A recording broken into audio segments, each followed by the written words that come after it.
नून वल्क़लमि वमा यस्तून। नाज़रीन अस्सलामु अलैकुम वरहमतुल्लाहि वबरकातुहू। सीधी बात की ताज़ा तरीन खबरों में आपका इस्तकबाल है। आइए सबसे पहले आज की सुर्खियों पर नजर करते हैं। भटकल बल्दिया पर पथराव मामला, गोविंदा और कृष्णा को मिली जमानत, मगर इस्तकबाल के लिए आए 6 मफरूर मुल्जिम हुए अंदर। उडुपी प्रीतम ज्वेलर्स के मालिक ने गाह खातून के साथ 50 लाख का घपला किया, शिकायत दर्ज। बेंगलुरु एयरपोर्ट में एक बार फिर सोना स्मगलिंग करने की कोशिश नाकाम, 4 गिरफ्तार, 16 सोने के बिस्किट जब्त। मोदी के खिलाफ नाजेबा जबान पर रोशन बेग तनाजे का शिकार। मुजफ्फरनगर 2 फिरकों में झड़प के बाद कशीदगी, पुलिस फोर्स तैनात। रोहिंग्या मुसलमानों को मुल्क बदर ना किया जाए, सुप्रीम कोर्ट का फरमान। राज ठाकरे की नवनिर्माण सेना में बगावत, 6 काउंसलर शिवसेना में शामिल।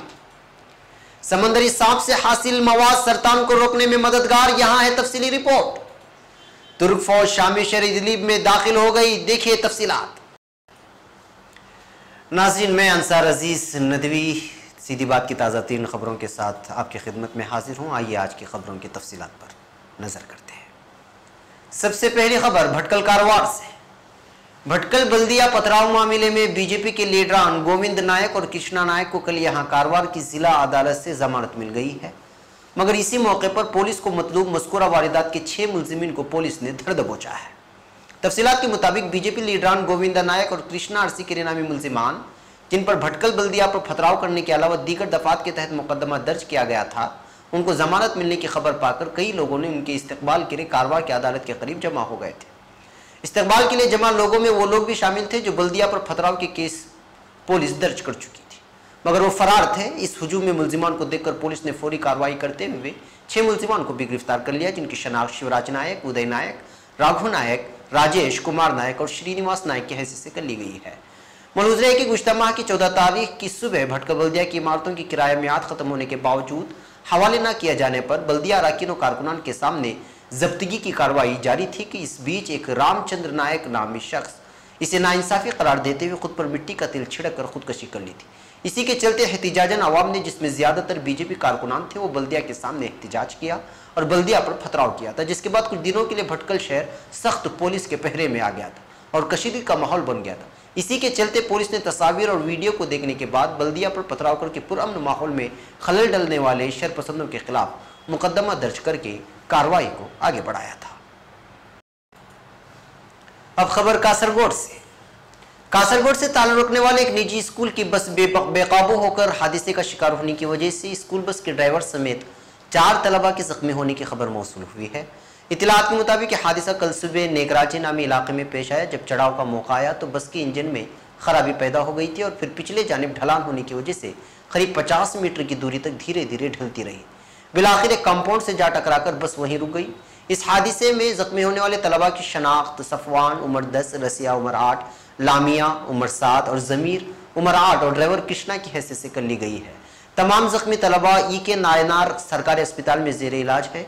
हादसे के वक्त बस पर 35 तलबा थे और कंपाउंड के रोक लेने से बहुत बड़ा हादसा टला, मामला दर्ज कर लिया गया है। अब खबर उडुपी से। प्रीतम ज्वेलर्स के मालिक की जानिब से खातून को 50 लाख रुपए चेक देकर धोखा दिए जाने की शिकायत यहां पुलिस थाने में दर्ज की गई है। इतलात के मुताबिक ज्वेलर्स के मालिक की शनाख्त अरुण शेठ उम्र 52 की हैसियत से कर ली गई है, जबकि धोखा खाने वाले खातून की शनाख्त कस्तूरी राव की हैसियत से की गई है। बताया जा रहा है कि कस्तूरी राव नामी औरत यहां शहर के शंकर बिल्डिंग में मौजूद नेशनल इंश्योरेंस दफ्तर में मुलाजिमत करती है। अपनी मुलाजिमत की तनख्वाह से वो सोने के सिक्के खरीद कर रखा करती थी। तमाम जमा शुदा सोने के सिक्के, जिसकी मालिक 50 लाख बताई गई है, वो प्रीतम ज्वेलर्स के मालिक को बेचकर उसके पास से 50,000 का चेक हासिल किया था, मगर बाद में जाकर पता चला कि चेक पर नकली दस्तखत किए गए हैं। पुलिस मामला दर्ज करके तहकीक कर रही है। अब खबर मैंगलोर से। मैंगलोर एयरपोर्ट में एक बार फिर सोना स्मगल करने की कोशिश को रेवेन्यू डिपार्टमेंट के अफसरान ने नाकाम बना दिया है। इत्तला के मुताबिक दुबई से मैंगलोर एयरपोर्ट आने वाली फ्लाइट A1814 से 4 मुसाफिरों को रेवेन्यू अफसरान ने भारी भरकम जूते पहने हुए देखा तो शक करते हुए जूते उतारने को कहा और जब खोल कर देखा गया तो उसके साथ सोने के बिस्किट बंधे हुए मिले। जुमला 16 बिस्किट बार का वजन 1936.08 बताया गया है, जबकि कीमत का अंदाजा 57 लाख रुपए बताई गई है। मुल्जिमान की शनाख्त जाहिर नहीं की गई है, जबकि यह अंदाजा लगाया जा रहा है कि चारों मुल्जिमान का साल में कई मरतबा दुबई आना जाना रहता है। पुलिस मजीद तहकीकात कर रही है। अब खबर बेंगलुरु से। कर्नाटक के वजीर आर रोशन बेग आज वजीर आजम नरेंद्र मोदी के बारे में सतही तबसरे के साथ तनाज़े में घिर गए हैं, क्योंकि बीजेपी की तरफ से शदीद रद्द-ए-अमल सामने आया है और अपोजिशन पार्टी ने उनके इस्तीफे का मुतालबा किया है। रोशन बेग ने पुलिकेशी नगर असेंबली हल्के के कांग्रेस वर्कर्स से अपने खिताब में कुछ ऐसा तबसरा किया जो तनाज़े का मूजिब बन गया। यह हल्का काबिल लिहाज तमिल आबादी रखता है और यह खिताब 3 रोज़ कबल किया है। उसने बड़ा तनाज़ा छेड़ दिया क्योंकि उनकी तमिल में की गई तकरीर की वीडियो क्लिपिंग यहाँ टीवी चैनलों ने नश्र कर दी। जब मोदी को वज़ीर आज़म की हैसियत से इख्तिदार पर लाया गया, उनके हामियों ने कहा था कि वह हमारे सपूत हैं, लेकिन अब क्या हो गया है। उन्होंने 1000 रुपये की नोट पर पाबंदी लगा दी, 500 रुपये की नोट का चलन बंद कर दिया गया। अब वही लोग उन पर नुक्ताचीनी कर रहे हैं। रोशन बेग ने इन अल्फाज के साथ कुछ नाजेबा लफ्ज़ भी इस्तेमाल कर दिया, जिसकी वजह से तनाज़ा पैदा हुआ। रोशन बेग ने कहा कि कांग्रेसी नहीं बल्कि गुजरातियों और मारवाड़ियों ने बीजेपी की तायद और हिमायत करने के बाद अब इन अल्फाज का इस्तेमाल कर रहे हैं। रोशन बेग जो वजीर शहरी तरक्यात हैं, उनके रिमार्क्स पर बीजेपी ने सख्त रद्द-ए-अमल जाहिर किया है, जैसा कि पार्टी के रुकन लोकसभा शोभा करंदलाजे ने इल्ज़ाम आयद किया कि इस तरह की जबान कांग्रेस कल्चर का ही नतीजा हो सकती है। उन्होंने कहा कि रोशन बेग को माजरत खाई करना चाहिए और चीफ मिनिस्टर सिद्धारमैया को चाहिए कि उन्हें वजारत से फौरी हटा दे। बीजेपी तर्जुमान मधुसूदन ने कहा कि मोदी बीजेपी की नहीं बल्कि सारे मुल्क के वजीर आजम हैं। रोशन बेग को अपनी जबान पर लगाम देना चाहिए, वरना हम उन्हें वही जबान में जवाब देने पर मजबूर होंगे जो उन्हें समझ में आती है। अब खबर मुजफ्फरनगर से। जिला कोतवाली इलाके में मामूली बात पर 2 फिरके के लोगों के दरमियान मारपीट के बाद कशीदगी पैदा हो गई है। पुलिस जराये ने आज यहां बताया कि मुजफ्फरनगर में गुज़िश्ता तकरीबन 8:30 बजे माजिद नामी नौजवान अपने कुछ साथियों के साथ मोटर से मज़कूरा इलाके में जा रहा था कि अबूपुरा मोहल्ले में विकास अग्रवाल के 12 साल लड़के अमर को मोटरसाइकिल से टक्कर लगने के बाद दोनों फरीकों के दरमियान कहासुनी हो गई। उन्होंने बताया कि बात बढ़ने पर दोनों फरीकों के लोग एक दूसरे के साथ मारपीट करने लगे। देखते ही देखते लोग बड़ी तादाद में इकट्ठा हो गए। इस वाक़े में दोनों जानिब के कई लोग जख्मी हुए हैं। इत्तला मिलने पर मौके पर पहुंची पुलिस ने बरवक्त हालात को बिगड़ने से बचा लिया। वाक़े के बाद कशीदगी को देखते हुए एहतियातन यहाँ पुलिस फोर्स तैनात कर दी गई है। उन्होंने बताया कि इस सिलसिले में रिपोर्ट दर्ज कर ली गई है। पुलिस ने मुलजिम माजिद को गिरफ्तार कर लिया है। दीगर मुलजिमान की तलाश जारी है।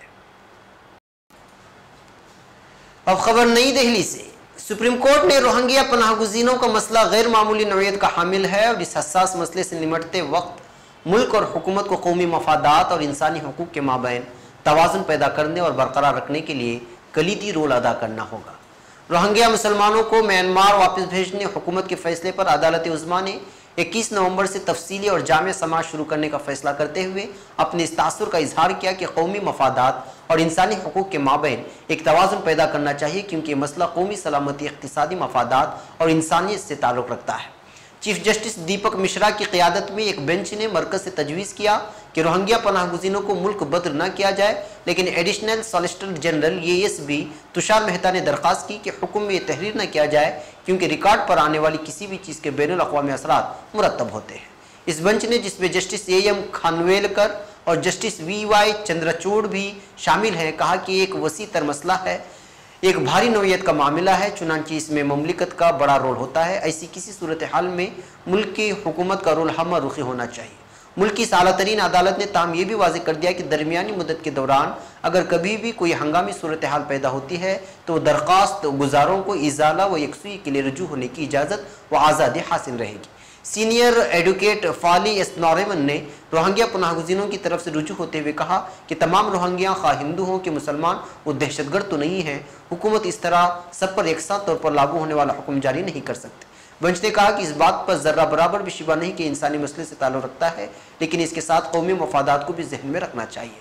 चीफ जस्टिस दीपक मिश्रा की क़यादत में इस बेंच ने हुकूमत से वाज़ेह तौर पर कहा कि ख़वातीन और बच्चे इसके बारे में कुछ नहीं जानते। बहैसियत एक दस्तूरी अदालत हम इससे रूगर्दानी नहीं कर सकते और हम तवक्को करते हैं कि आमिला यानी हुकूमत भी इससे पहलू तही नहीं करेगी।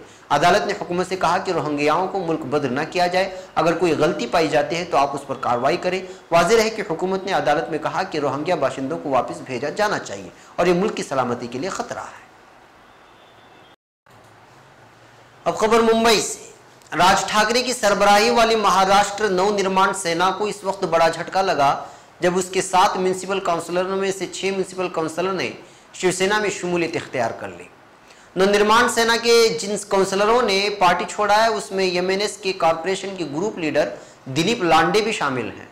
वाज़ेह रहे कि महाराष्ट्र नवनिर्माण सेना ने 2012 में कॉरपोरेशन में नुमाया कामयाबी हासिल की थी और उसके 29 काउंसलरों को कामयाबी हासिल हुई थी, लेकिन उसके बरक्स 2017 में होने वाले इलेक्शन में उसके खाते में सिर्फ 7 नशिस्तें आई थी। वाज़ेह रहे कि उरुसुल बिलाद मुंबई में अपनी धमकी बरकरार रखने के लिए नवनिर्माण सेना मुख्तलिफ सियासी तदबीरें इख्तियार कर रही है। गुज़िश्ता दिनों राज ठाकरे पहले और रेलवे फुट और पुल और फिर शहर में गैरकानूनी वाकरों के खिलाफ सख्ती से काम करने के लिए बीएमसी से मुतालबा किया था और म्यूनसिपल कमिश्नर अजय मेहता से मुलाकात करके सख्त कार्रवाई किए जाने की मांग की थी। शिवसेना रुकन काउंसिल अनिल पारब ने अखबार नवीसों को बताया कि नवनिर्माण सेना की जिन काउंसलरों ने शिवसेना में शमूलियत इख्तियार की है उन तमाम अफराद ने कानूनी अमल को मुकम्मल किया है और इस सिलसिले में उन्होंने मुताल्लिक़ अफसर को इत्तला भी दी है। नाज़रीन, अब खबर रशिया से। रूसी मुहक्किकीन का कहना है कि उन्होंने समंदरी सांप से निकाले गए ऐसे मवाद का इंकिशाफ किया है जिसके जरिए छाती के सरतान को यानी कैंसर को बढ़ने से रोका जा सकता है, जो खवातीन में पाया जाने वाला एक खतरनाक तरीन सरतान है। रूसी खबर रसा एजेंसी के मुताबिक ये तहकीक फार ईस्टर्न फेडरल यूनिवर्सिटी के साइंसदानों ने की है। मुहक्किकीन के मुताबिक स्टार फिश की किस्म से ताल्लुक़ रखने वाले इस समंदरी सांप को 2015 में बहरिए वख्तौसिक के अंदर तकरीबन 3000 मीटर की गहराई में शिकार किया गया था। यूनिवर्सिटी के हाई मेडिसिन के शोबे में फार्माकोलॉजी ऑफ नेचुरल कंपाउंड्स की तजुर्बागाह की मुहक्किक वेसिविलोड शेर बेपानोव के मुताबिक चूहों पर किए जाने वाले तजुर्बात से साबित हुआ कि मवाद छाती के सरतानी के इलाज में मुअस्सिर है। शेरबियाफनूफ ने बताया कि समुद्री सांप से लिए जाने वाले मवाद का नाम उफ्यूरा इरोराठा है, जो जिस्म के अंदर सरगर्म सरतान के खुलियों का 100% खातिमा कर देता है। नाज़रीन, आखिरी खबर शाम से। शामी तंजीम बराए इंसानी हकूक ने बताया है कि शाम के शिमाली मगरबी सूबे इदलिब में तुर्की की फौज दाखिल हो गई है। याद रहे कि इदलिब पर इंतहा पसंद जिहादियों का कंट्रोल है। तंजीम का कहना है कि तुर्क फौज इदलिब से गुजरती हुई हलब के मगरबी हिस्से तक पहुंच सकती है। याद रहे कि तुर्क हुकाम ने गुज़िश्ता पीर को कहा था कि तुर्क फौज शाम के शिमाली मगरबी हिस्से में निगरानी के लिए चौकियां कायम करना चाहती है। सदर रजब तैयब एर्दोगान भी कह चुके हैं कि तुर्की के हामी शामी मुखालिफिन भी अस्करी मुहिम की क़ियादत में हिस्सा लेंगे। नाज़रीन, ये थी आज की ताज़ा तरीन खबरें। अगली ताज़ा तरीन खबरों के साथ फिर आपसे मुलाकात होगी। हमारी पूरी टीम को यहाँ पर इजाज़त दें। अस्सलामु अलैकुम व रहमतुल्लाहि व बरकातुहू। नून